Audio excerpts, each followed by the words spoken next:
로마서 2장 2절에서 4절의 말씀, 로마서 강의 그 13번째 시간입니다. 심판을 알아야 진노를 피한다. 역사를 배우는 가장 큰 목적은 과거의 기록을 거울 삼아서 그 길을 가지 않는 것이다라고 역사방송을 진행하는 학자의 외침을 들은 적이 있습니다. 프랑스가 베트남, 라오스, 캄보디아 세 나라를 묶어서 인도차이나라는 이름으로 식민 지배를 했고 2차 세계대전의 종전과 함께 이 세 나라는 독립을 맞게 되었지만 독립 후 세 나라는 엄청난 혼돈의 시간을 보내야만 했습니다. 이 세 나라 중에 캄보디아의 이야기를 잠시 해보려고 합니다.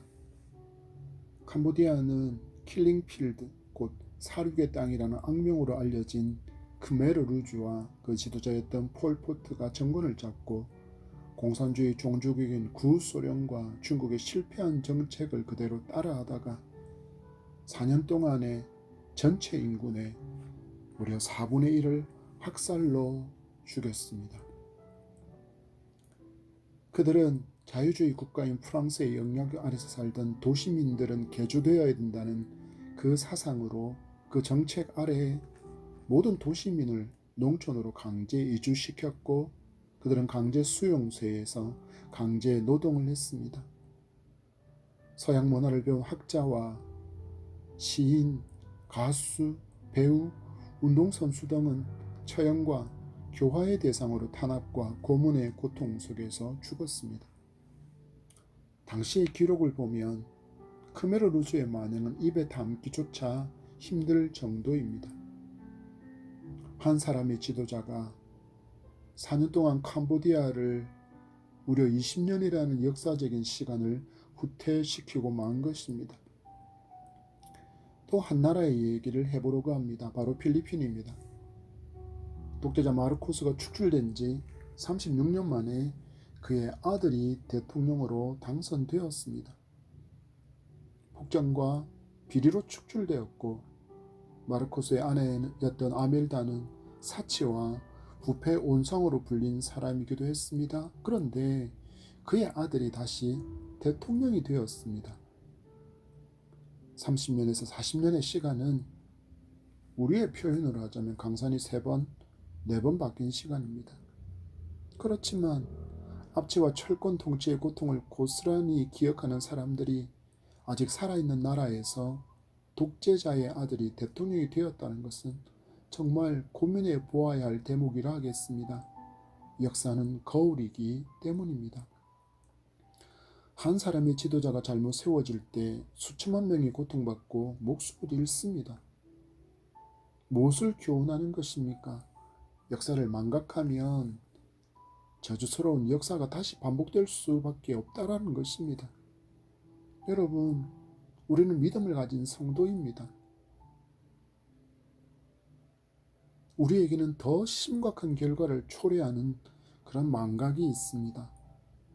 육신의 고통을 넘어 영원한 참혹한 고통의 시간이 있음을 잊고 사는 것입니다.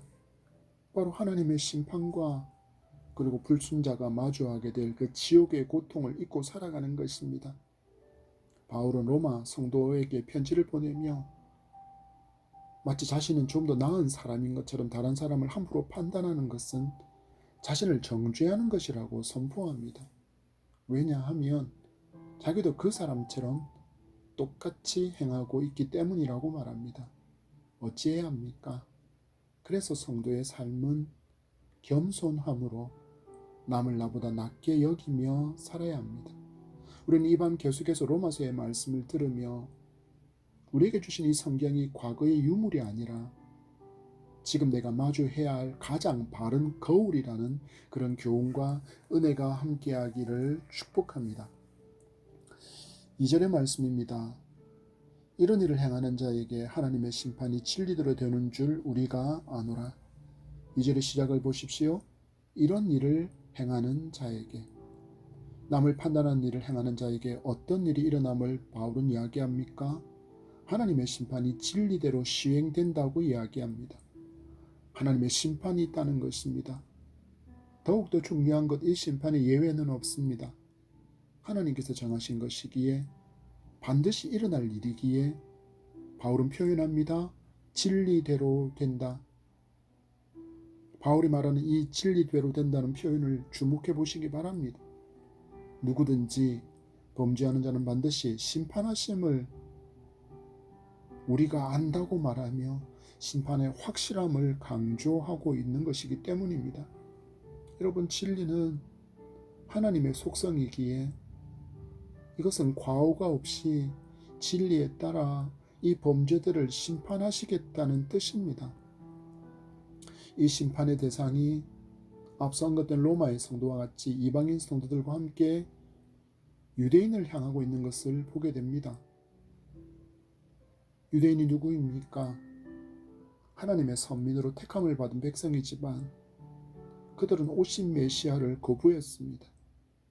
십자가에 못 박혀 죽도록 내어주었습니다. 그리고 그들은 여전히 성도들을 박해하고 복음 전파를 심각하게 방해하고 있습니다. 그러면서도 자신들은 택함을 받은 백성이기에 하나님의 심판은 자신들과는 해당이 없다고 믿고 있습니다. 이런 잘못된 구원관을 가진 유대인들도 결코 심판에서 예외가 되지 않는다라고 바울은 이야기하고 있습니다. 왜입니까? 예수를 믿지 않으면 누구도 구원을 받을 수 없기 때문이고, 또한 예수를 믿은 후에는 이 말씀의 가르침을 따르는 수고함이 있어야 하기 때문입니다. 잠시 다윗 왕을 주목해 보겠습니다. 그가 전쟁에 참가하지 않고 궁정에 머물다가 목욕하는 우리아의 아내 밧세바를 보고 간음의 죄를 지은 것도 모자라 우리아를 전장에 선봉에 세워서 고의로 죽게 만드는 사건을 우리는 알고 있지 않습니까? 이 모든 죄악을 누가 보고 계셨습니까? 하나님께서 보고 계셨습니다. 그리고 선지자 나단을 보내시고는 하나님의 진리를 거역했다는 것을 지적하셨습니다. 무엇을 교훈하는 이야기입니까? 위선에 대한 교훈입니다, 여러분. 선민이기에 위선적인 죄를 지으면서도 괜찮아라고 여기는 것이 얼마나 어리석은지를 보여주는 예라고 말할 수 있겠습니다. 이렇게 어리석은 위선의 일을 행하는 이방인의 죄를 지적하면서 유대인들도 그 죄에서 결코 예외가 아님을 엄중한 목소리로 바울은 지금 지적하고 있는 것입니다. 그리고 바울은 우리에게도 똑같은 잣대를 들이대며 말합니다. 너희도 예외일 수 없다. 예수를 믿는다면 너희들도 율법대로 말씀에 따라 살아야 할 의무가 있다는 것입니다. 왜입니까? 율법이 없으면, 성경이 없으면 우리는 죄를 알 수 없기 때문입니다. 성경이 없었다면 인간은 죄가 무엇인지도, 그리고 죄의 참혹함이 어떠한지도 그 저주 또한 이해하지 못했을 것입니다. 하나님은 성경을 주셔서 죄를 알게 하시고 인간의 무능도 알게 하시고 하나님께서 죄의 문제를 해결해 주시려고 당신의 아들을 죽이셨다는 것도 말씀을 통하지 않고는 알 수 없습니다. 이 말씀들이 우리에게 무엇을 이야기하고 있습니까? 바로 거룩하신 하나님께서 죄를 얼마나 미워하시는지를 우리에게 알려주는 것입니다. 그리고 이 죄로 인한 하나님의 심판이 얼마나 엄중할지 또한 우리에게 알려주는 것입니다. 여러분, 지금 이 시대를 보십시오. 죄를 너무 가볍게 여기는 시대입니다. 사소한 거짓은 다른 사람도 다 하는데, 아니 더 심한 짓도 하는데 나 정도는 양반이지라고 여깁니다. 세상 사람들에게도 이것이 얼마나 어리석은 생각인지, 그 결과가 무엇인지를 알게 해야 하겠지만, 먼저 성도는 죄가 가져올 무서움과 참혹함을 알아야 합니다. 죄의 문제를 해결하지 못한 인간이 가게 될 장소는 지옥밖에 없기 때문입니다. 그래서 성도는 나는 양반이지라고 여기며 살면 안 됩니다. 거룩을 하나님께서 우리에게 명령하셨기 때문입니다. 레위기 11장 45절의 말씀입니다. 나는 너희의 하나님이 되려고 너희를 애굽 땅에서 인도하여 낸 여호와라. 내가 거룩하니 너희도 거룩할지어다. 아멘. 하나님은 세상이라는 애굽에서 살던 저와 여러분을 건져내시고 젖과 꿀이 흐르는 땅 가나안으로 인도해 주셨고, 그리고 우리에게 말씀하십니다. 나는 여호와라. 내가 거룩하니 너희도 거룩할지어다. 아멘. 그래서 성도의 삶은 죄에 대해서 어찌해야 합니까? 치열해야 합니다. 왜냐하면 성도는 지금 영적 전쟁을 수행 중인 하나님의 군사이기 때문입니다. 히브리서 12장 4절의 말씀입니다. 너희가 죄와 싸우되 아직 피 흘리기까지는 대항하지 아니하고. 아멘. 죄와 싸울 것을 말씀하는데 피 흘리기까지 치열하게 대항해야 할 것을 말씀합니다. 여러분, 말씀 앞에 우리의 삶을 돌아봅시다. 혹시 작은 죄로 여기는 죄의 항목은 없는지, 그리고 그 죄를 지으면서도 이 정도는 다른 사람도 다 하는데라고 합리화하고 있지는 않는지 돌아봅시다. 여러분, 우리에게는 들으면 누구나 그 사람은 범죄자야라고 할 수 있는 사람들이 있습니다. 독일의 히틀러, 구소련의 스탈린, 앞에서 잠시 살펴본 캄보디아의 폴폿, 우리나라 관점에서 보면 김일성, 그리고 뉴스에서 만나는 연쇄 살인마들. 우리는 이런 사람보다는 스스로를 의롭다고 여깁니다. 그리고 마더 테레사나 성인으로 불리는 사람들보다는 덜 의롭지만 그래도 이 정도면 양호하다고 여깁니다. 그러나 기억하십시오. 이렇게 생각하면서 죄를 행하고 있다면 망합니다. 그 길에서 돌아서기를, 그 마음에서 돌아서기를 바랍니다. 왜냐하면 우리는 언젠가 모두가 하나님의 심판대 앞에 서게 될 것이기 때문입니다.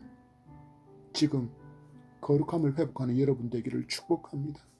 하루하루 예수를 담고 예수의 향기를 드러내는 작은 예수로 살아가게 되기를 축복합니다. 이어지는 3절의 경고를 보십시오. 이런 일을 행하는 자를 판단하고도 같은 일을 행하는 사람아, 내가 하나님의 심판을 피할 줄로 생각하느냐. 아멘. 죄성을 가진 인간은 자신이 판단하는 그 죄의 자리에 자신도 설 수 있다는 것을 언제나 잊지 않고 기억해야 합니다. 유대인들은 죄의 자리에 서 있으면서도 하나님의 선민이라는 특권의식에 사로잡혀서 말합니다. 우리는 선민이니까 괜찮아. 우리는 예외야. 죄인들은 너희 이방인에게나 해당되는 얘기지 우리랑은 상관없어. 그러나 바울은 더 강한 어조로 반복해서 말합니다. 내가 하나님의 심판을 피할 줄로 아느냐. 하나님의 심판은 사람의 중심을 보시고 이루어지기에 아브라함의 후손이라는 그 간판이 그 심판을 비껴가게 할 수 없다는 것입니다. 여러분, 교회라는 건물이 우리에게는 이런 간판일 수 있습니다. 교회에서 맡은 직분과 또한 교회에서 하는 일이 우리에게 유대인이 가졌던 아브라함의 후손이라는 이런 간판으로 여김바 되어질 수 있다라는 것입니다. 그러나 구원의 교회라는 건물이, 그리고 내가 교회에서 맡은 직분과 교회에서의 나의 섬김이 영향력을 끼칠 수 없다라는 것을 성도는 알아야 합니다. 0.00001%도 이것은 구원의 영향력을 끼치지 못합니다. 여러분, 우리가 얼마나 연약합니까? 단 한순간도 하나님의 은혜가 아니면, 단 한순간도 성령의 권능이 아니면 우리는 어떤 것도 행할 수 있는 힘도 능력도 지혜도 아무것도 없습니다. 그래서 혹시나 누군가의 연약함을 보았다면 그것을 여러분의 기도의 제목으로 삼으시기 바랍니다. 그것이 정죄와 판단이 되지 않고 자신을 돌아보는 거울이 되시기를 간절히 소망드립니다. 이어지는 4절의 말씀입니다. 혹 내가 하나님의 인자하심이 너를 인도하여 회개하게 하심을 알지 못하여 그의 인자하심과 용납하심과 같이 길이 참으심이 풍성함을 멸시하느냐. 아멘. 이해를 돕기 위해서 다른 번역본으로 본문의 말씀을 보도록 하겠습니다. 먼저 공동번역입니다. 더구나 사람을 회개시키려고 베푸시는 하나님의 자비를 깨닫기는커녕 오히려 그 크신 자비와 관용과 인내를 업신여기는 자가 있다니 될 말입니까? 이어서 쉬운 번역입니다. 그렇지 않다면 하나님의 자비로우심이 여러분을 회개로 이끄신다는 것을 깨닫지 못하고 그분의 자비로우심과 넓으신 아량과 오래 참으심의 풍성함을 멸시하는 것입니까? 아멘. 유대인은 선민의식으로 죄의 문제를 바라보며 생각했습니다. 하나님은 자비하시니까 이 정도의 죄는 용서해 주실 거야. 그런데 바울은 지금 하나님의 자비는 용서의 그 강조가 있는 것이 아니라 회개의 그 강조가 있다고 힘주어 말하고 있는 것입니다. 여러분, 예수께서 오신 이후에 펼쳐진 이 신약 시대를 많은 사람들이 은혜의 시대, 은혜의 하나님이라고, 사랑의 하나님이라고 많이들 표현합니다. 하나님은 사랑이라. 하나님이 세상을 이처럼 사랑하사. 맞습니다. 하나님은 분명히 용서와 사랑, 자비하심과 긍휼이 넘치는 하나님이 맞습니다. 그러나 하나님은 결코 죄를 못 본 척 지나칠 수 없습니다. 반드시 죄를 공의로 판결하십니다. 어찌해야 합니까? 어찌해야 합니까? 이 죄를 용서받기 위해서 우리는 예수의 피에 공로에 의지한 참회와 삶의 변화가 뒤따라야 한다는 것을 성도는 잊지 말아야 합니다. 말씀 앞에 우리 참된 회개가 일어나기를 원합니다. 여러분의 삶의 변화가 일어나기를 원합니다. 의지의 변화가 일어나기를 원합니다. 내가 할 수 없음을 고백하며 오직 예수의 피를 붙들고 일어서고 그 길에서 돌아서는 죄를 죄로 여기는 여러분 되기를 축복합니다. 하나님께서 우리를 인자하심으로 용납해 주시고 길이 참으심의 풍성함이 함부로 죄를 지어도 되는 이유가 되지 않습니다. 이렇게 한번 예를 들어보겠습니다. 두 사람이 있습니다. 한 사람이 죄를 지었습니다. 그리고 그 순간에 하늘로부터 번개가 내리쳐서 그를 죽였습니다. 그런데 이 모습을 곁에 있던 다른 한 사람이 바로 그 곁에서 보고 있었습니다. 그러면 번개에 맞아 죄를 짓고 번개에 맞아 죽는 그 사람을 본 사람은 어떻게 반응하는 것이 정상입니까? 나도 저 사람처럼 죄를 지으면 번개가 내리쳐서 죽겠구나라고 여기는 것이 정상입니다. 그런데 너무나도 많은 사람이 나는 예외라고 여깁니다. 너무나도 많은 성도가 은혜의 하나님, 길이 참으시는 하나님, 사랑의 하나님, 용서의 하나님이라고 말하며 죄를 가볍게 짓습니다. 여러분, 성경을 보십시오. 아담이 범죄하면 하나님께서 죽는다고 말씀하셨는데 당장 그 자리에서 죽음을 맞지 않은 것을 봐서 그런지 아담의 후손인 우리는 당장 죄를 지은 후에 죽음과 징계와 심판이 임하지 않는다고 여겨서 죄를 짓기에 오히려 담대해졌습니다. 창세기에서 말씀하신 죽음의 의미는 먼저는 하나님과의 관계의 단절이라고 이전에 말씀드린 적이 있습니다. 아담과 하와는 어떻게 되었습니까? 결국 에덴에서 쫓겨났습니다. 하나님과의 관계의 단절이 일어난 것입니다. 날마다 하나님과 만났던 그들이 하나님과 만날 수 없게 되었습니다. 단절의 결과가 무엇입니까? 그의 아들 가인이 인류 최초의 살인자가 되었습니다. 왜 이런 일이 일어났습니까? 당장 하나님의 심판이 임하지 않았기 때문입니다.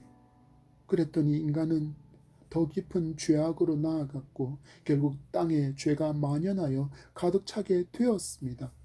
어떤 일이 임했습니까? 홍수의 심판이 임했습니다. 여러분 기억하십시오.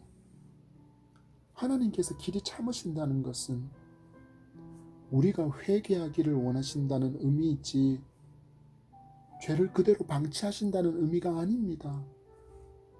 하나님의 거룩하심은 결코 그럴 수 없습니다. 어찌하십니까? 반드시 심판하십니다. 그래서 죄를 지으면서도 당장 어떤 일이 일어나지 않는 것으로 성도는 교만하지 않아야 합니다. 바울의 외침을 들어보십시오. 길이 참으심의 풍성함을 멸시하느냐. 무슨 의미입니까? 하나님의 사랑을 어리석게 해석하지 말라는 것입니다. 하나님의 사랑은 모든 죄인이 회개하여 구원에 이르기까지 길이 참으시는 것이지 죄인을 죄인으로 내버려 두는 것이 아니라는 것입니다. 죄를 그냥 내버려 두는 것이 아니라는 것입니다. 왜 멸시하냐고 이야기합니다. 성경의 교훈을 멸시하지 마시기 바랍니다. 역사가 우리에게 교훈을 주면서 과거에 어리석고 미련한 선택을 하지 않는 지혜를 준다면 성경은 우리에게 영원히 살 길을 알려주십니다. 더 쉽게 말하면 지옥 가지 않고 천국에 갈 지혜를 준다는 것입니다. 그리고 어떻게 하면 사람답게 살 수 있는지를 가르쳐 주는 것입니다.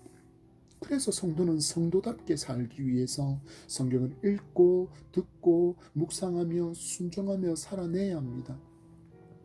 성도가 부모답게, 청소년이 자녀답게, 그리고 뭐뭐다운 삶을 살기 위해서는 성경을 읽고 듣고 묵상해야 합니다.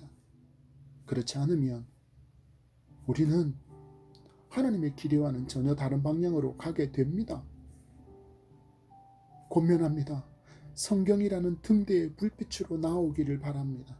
그래야 살 길이 보입니다. 그래야 인생이라는 거친 풍랑 속에서도 우리는 바른 길을 놓치지 않고 살아갈 수 있습니다. 여러분, 얼마나 험한 세상입니까? 얼마나 모진 세상입니까? 얼마나 외로운 세상입니까? 이 세상 살아갈 힘과 능력은 나의 시작이신 하나님께 있음을 믿으시기 바랍니다. 그 하나님께서 오늘 말씀으로 우리에게 말씀합니다. 말씀의 교훈을 붙들고 살아라. 심판이 있음을 기억하며 거룩하게 살아라. 말씀을 맺습니다. 성경은 분명히 온 세상의 종말을 예언해 두고 있습니다. 종말에 어떤 일들이 일어날 것이며 어떤 미혹의 존재가 등장해서 우리를 유혹하고 거짓된 길로 가게 만들지 다 예언해 두셨습니다. 그리고 어떤 사람이 천국에 가는지 또 어떤 사람이 지옥에 가는지도 지옥이 어떤 곳인지도 잘 알려주고 있는 이유가 무엇입니까? 가지 말라고, 지옥 가지 말라고 알려주신 것입니다. 여러분, 지옥을 향해 가는 길에 얼마나 많은 경고등이 줄줄이 매달려 있는지 수를 셀 수조차도 없을 지경인데 안타깝게도 하나님의 말씀을 모르는 사람은 그 수많은 경고등이 경고등인지도 모르고 그 길을 가다가 망하는 인생이 됩니다. 질문 드립니다. 여러분은 하나님의 심판이심을 믿으십니까? 그 심판이 우리의 육체의 죽음 후에 우리의 영원한 삶을 결정한다는 것도 믿으십니까? 그렇다면 지금 말씀으로 돌아오십시오. 그리고 말씀을 붙드십시오. 그리고 말씀대로 순종하며 살아가시기 바랍니다. 구원의 길이 말씀에 있기 때문입니다. 예수께서 십자가로 열어두신 길이 말씀 안에 있기 때문입니다. 세상의 역사가 주는 교훈이 우리의 삶을 바른 길로 가게 한다면 성경의 교훈은 우리에게 영생복락의 길을 가게 한다는 진리를 믿으시기 바랍니다. 오늘 말씀이 우리에게 교훈합니다. 내가 범죄했는데도 징계가 없고 심판이 임하지 않는 것은 나에게 회개할 기회를 주시려는 하나님의 길이 참으심임을 알라고 교훈합니다. 나에게 이런 은혜의 신호등인 성경이 주어진 것에 감사합시다. 나를 멸망이 아니라 생명의 길로 이끌어 가시는 하나님께 감사합시다. 그리고 작은 죄라고 여긴 죄가 있다면, 아직까지 회개하지 못한 죄가 있다면 이번 말씀을 붙들고 철저하게 보혈의 공로에 의지해서 회개하고 정결과 거룩을 회복하는 여러분 되기를 축복합니다. 그리고 주어지는 하루하루 더 아름다운 믿음으로 예수를 닮음이 예수의 향기가 가득한 작은 예수로 살아가는 그런 여러분 되기를 축복합니다.